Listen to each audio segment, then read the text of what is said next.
आदिगुरुदेव सद्गुरु स्वामी श्री मुक्तानंद स्वामी रचित ग्रंथ सत्संग शिरोमणि अध्याय 17 कड़ी 25।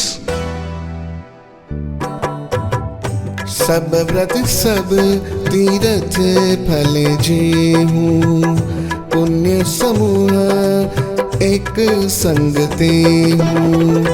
एकादशी व्रत से सब पावे, सो बहुरी भव में नहीं आवे, सो बहुरी भव में नहीं आवे। સર્વ વ્રત અને સર્વ તીર્થોનું ફળ એકાદશીમાં રહે છે। એકાદશીના વ્રતથી સર્વ વસ્તુની સિદ્ધિ થાય છે।